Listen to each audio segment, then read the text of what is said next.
So the big question is this: how do passionate golfers like you and I develop a stock shot day in and day out?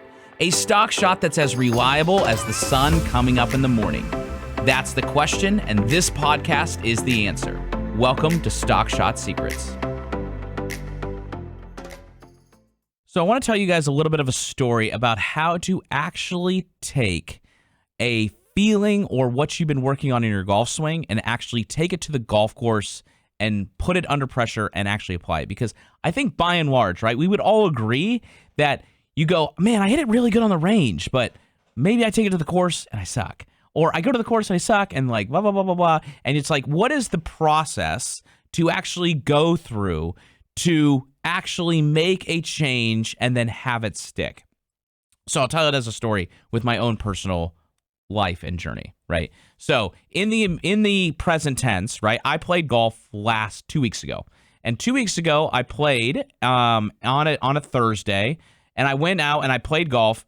And long story short is I went out there and I did not hit it very good. I was actually hitting terrible, to be very honest. And I was hitting every ball left. And for you guys to know, obviously this is Stock Shot Secrets. The goal is to not overcurve the line. And I hit every ball over the line except for about 3. The tee shot on 10, 11, and the approach on 12. So I was hitting a lot of bad shots. So what ended up happening, now I hadn't played golf, to give myself a little bit of grace. I hadn't played golf on a golf course in like 6 months. So it was a little bit different. But the long story short is I hate hitting it left. And we all have our stuff that we hate, right? Maybe it's a slice. Maybe it's a hook. Maybe it's a top. Maybe it's a chunk. Whatever it may be, we all have our stuff. Mine is a left. Like I hate hitting it left. So what ended up happening, so that Thursday happens. Then a couple days later, I get the chance to go out to the range and practice. So I go out to the range and I practice and I set my first thing I need to do is I need to follow, we'll kind of say, the decision tree of why I'm hitting it left. So at the golf room, in the golf room everywhere, the decision tree basically follows the framework of we have our fundamentals, and then we have, and if you have a pen and pencil, you could write this down. You would have number 1 is your tilt, then 2 is your turn, then 3 is your hinge, then 4 is your shift, 5 is your drive, shift is your pivot, 6 is your snap, 7 is your turn, 8 is your match, and 9 is your fold. So tilt, turn, hinge, shift, drive, pivot, snap, turn, match, and fold. Now, in front of that is the fundamentals, right? And this is the decision tree that I'm going through to like fix my stuff. So the first thing I do is I need to check my alignment. I need to make sure that I'm not aiming left, right? Because maybe I'm just aiming left. I also could be aiming right and then coming over the top and therefore hitting it left. So the first thing I do is I put my sticks down on the ground and I basically TP the alignment sticks on my heels so that the alignment stick doesn't move. Because I want to make sure that the alignment stick, I need to make sure that that thing is set every single time, and I don't want to have to reset it if I kick it or whatever. So I basically like lock it in place by TPing it on top of the stick and basically locking it in, right? So that's the first thing. And I noticed that when I do that, I go, okay, my alignment is good. So that's great. Like, check. And I check my grip. I check that in the mirror. I was doing that a couple days before, and I go, okay, my grip is good. Like, my V's are pointing to the correct spot. I'm holding in my fingers, blah, blah, blah, blah, blah. I get my setup, and I'm like, okay, my tilts are here. Okay, like, that's good. So now what ends up happening is kind of fast-forwarding. I'm now hitting some balls, and after I've warmed up for 5 or 10 minutes, I now do what no amateur does, and it blows my mind because Tiger even says this, right? If you go back and you look at Tiger and he goes, how did you change your golf swing? And I say this in every stinking podcast. It's, I understand what I need to do. Then it looks better. Then it feels better. Then it performs better. Then I can do it in practice, then on the course, and then the tournament. Hey, sorry for interrupting your podcast, but I want to give you a special opportunity to get better. Now, what do I mean? Is when I go to the golf course and I see players just like you, right?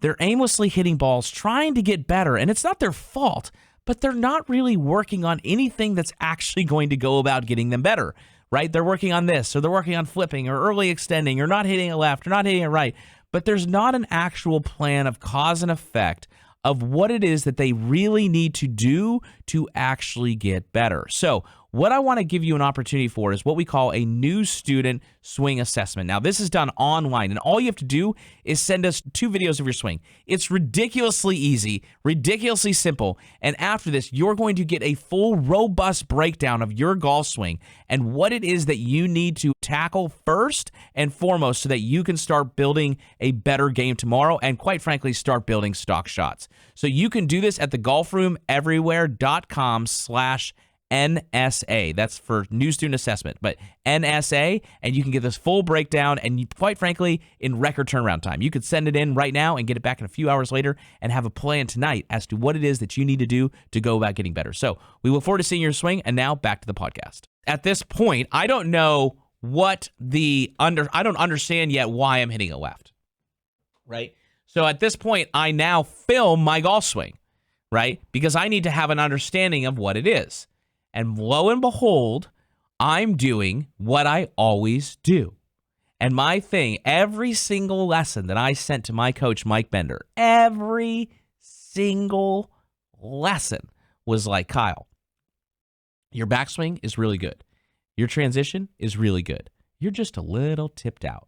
And tipped out, for all of you guys that know, is essentially on the downswing at halfway down, the club basically pitches out outside your hands a little bit, and it's tipped out, right? So, like, you know, it's kind of thrown this way rather than staying behind and below your hands. So I noticed that I'm tipping out, and for an impact, I'm kind of flipping it, and therefore the face is shutting and it's going left.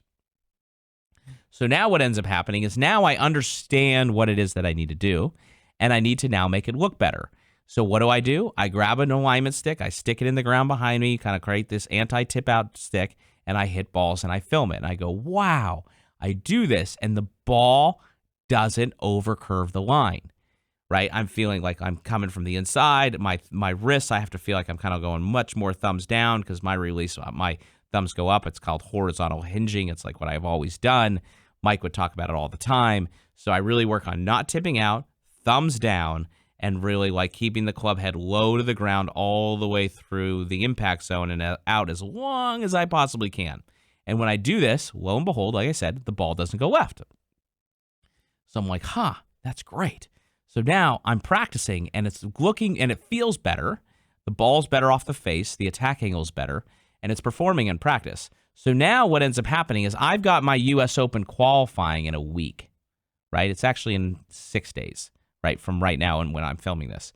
So now what I need to do is now I know how to do it in practice, but this is what happens that you guys necessarily, I think you guys would get the first step, but the second step is a step that many times gets overlooked, is now what I need to do is I need to essentially convince my wife, quite frankly, but I need to go find an opportunity to go play 9 holes or so, maybe 18 if I'm lucky, but I need to go play 9 holes, and I need to, without anybody around, without any pressure, without any like thing happening, I need to go out there and I need to basically do this pattern on a golf course and see it fly. Because now when I go on a golf course and I see it fly without the risk of consequence, and it flies well, what that's going to do is then build trust within my soul to make it so I go, okay, now I can trust this pattern on a golf course, right? So now when I go out to like my home club of Tartan Fields and I play 9 holes and I hit shots and I go, excuse me, and I go, okay, that ball is now behaving correctly, right? It's starting right, curving left, not over curving the line, aka hitting a stock shot. Now I'm building trust in that feeling that I captured on the range. So now that I've got the feeling and I've got the trust, now I can go put it in competition and I can feel confident that under competition it will work because it works in my practice. It worked on the course when I was by myself under stress. So now if it doesn't work in competition, it's not that it doesn't work. It's the fact that the only thing that changes between me playing 9 holes at Tartan by myself and me playing on let's say a Saturday morning round with the boys, where like it kind of like that might be your tournament, right? Like there's pressure, like your Saturday pot game or whatever it may be. The reason it wouldn't work there is because there's a little bit more tension and a little bit more stress, and therefore the timing is off, which doesn't have to do with a technical thing. That has to do with a player mentality thing. That has to do with a mind thing. That has to do with like you learning how to get out of your own way thing. So now, if I can practice on the range and I figured it out, so it looks better or it understands and it looks better, and then it's performing in practice and it feels better. Now I need to take it to the course, which is what my next step is. So now I take it to the course and I go, okay, it works here on the course. Now I need to be able to do it in a tournament. And if I can't do it in a tournament, right, it's not because it doesn't work. It's because I'm not letting it work. So now it allows you to go out on a golf course and think about this. What if you could go out on the golf course and the only thought you had was get out of your own way? Like just be an athlete and just play golf and chill, right?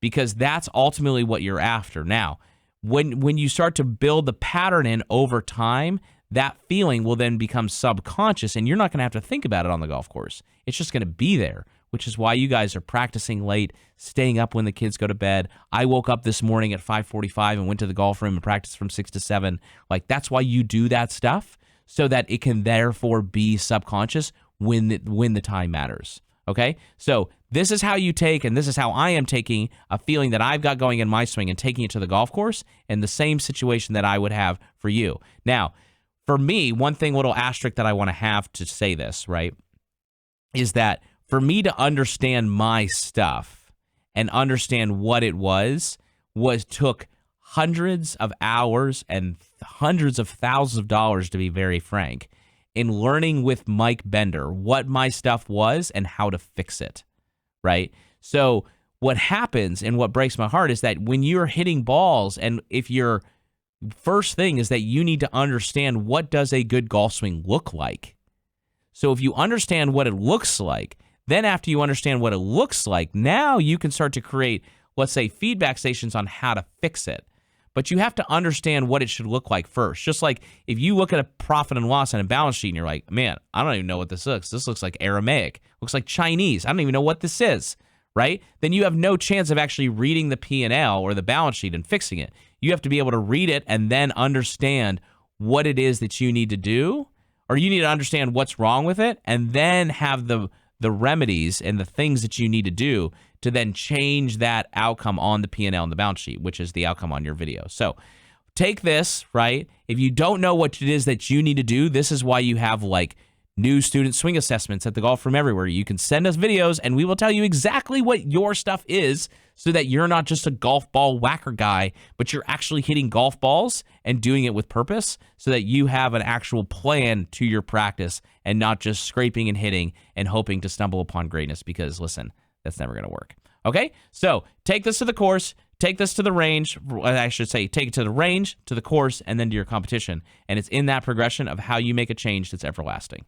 Hey guys, thank you so much for listening to the latest episode of the Stock Shot Secrets. Now, I want to give you a special opportunity where you and I can chat individually by just simply texting the following number, and you can ask any question under the sun about anything relative to your game or your skill, body, mind, whatever it is. So just text me at 614-541-1988. That's 614-541-1988. Subscribe to our text line, and then you can be in the special Stock Shot community where we can talk about everything under the sun regarding stock shots.